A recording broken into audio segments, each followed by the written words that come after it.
Hi friends, এই caring mother চ্যানেলে আপনাদের জানাই সবাইকে স্বাগতম। চলে এলাম আবারও একটি অন্যরকম ভিডিও নিয়ে। আজকে আমি শেয়ার করব বাচ্চাদের জন্য হোম রেমেডিজ, বাচ্চাদের কিভাবে কফ কাশি দূর করবেন। বাচ্চাদের সমস্ত বাচ্চাদের শীতকালেই বেশিরভাগ কিন্তু দেখা যায় যে সর্দি কাশি কফ জমে যায়, নাক কেটে যায়। তখন সেই রকম কন্ডিশনে আমরা সবসময় কিন্তু কফ সিরাপের দিকে ছুটে যাই বা ডাক্তারের মেডিসিন খাওয়ানোর চেষ্টা করি, কিন্তু আমরা কি জানি যে বাড়িতেই একটা হোম রেমেডি আছে। তো আমি এই বাড়িতে হোম রেমেডিসটা তৈরি করার জন্য কি কি নিয়েছি আপনারা দেখে নিন।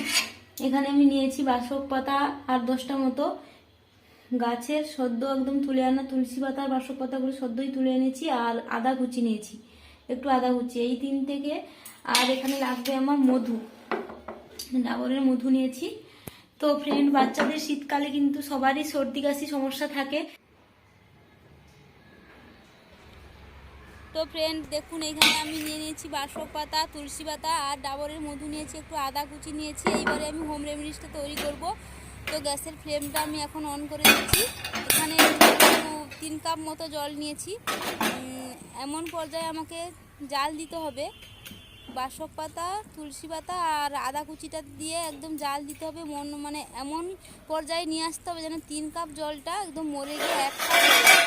না হলে কিন্তু মানে এটার কাজটা যে বেরোবে সেটা একটু টাইম দিতে হবে। এই জন্য আপনারা কিন্তু যদি তাড়াহুড়ো করেন যে একটু ফুটে গেছে নামিয়ে নেবো, এরকম করলে কিন্তু ঠিক তার কাজটা বেরোবে না। এবারে সেটাকে মোটামুটি 15 থেকে 20 মিনিট টাইম দিতে হবে।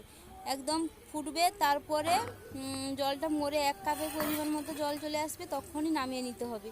তো দেখুন, এখানে আমি বসিয়ে দিয়েছি, সবগুলো আমার ফুটতেই আছে।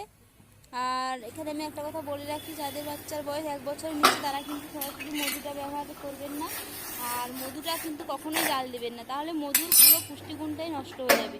মধু কিন্তু এটা কাঠটা বের হয়ে যাওয়ার পরে মধুটা অ্যাড করতে হয়, এই জন্য প্রথমে কিন্তু কেউ মধুটা ভুলে অ্যাড করে দেবেন না। তো দেখুন, এখানে একটা কাঁচের গ্লাসে আমি ছাঁকনির সাহায্যে ছেঁকে নেব। আমার কাঠটা বেরিয়ে গেছে। একটু বেশিই করলাম, এটা সারাদিনে 2 থেকে 3 বার খাওয়ানো যেতে পারে বাচ্চাকে। আর যাদের বাচ্চার বয়স 1 থেকে 2 বছর তাদের 2 চামচ 2.5 চামচ পর্যন্ত খাওয়া যাবে। যাদের 1 বছরের কম তারা 1 চামচ পর্যন্ত দিতে পারে বাচ্চাকে।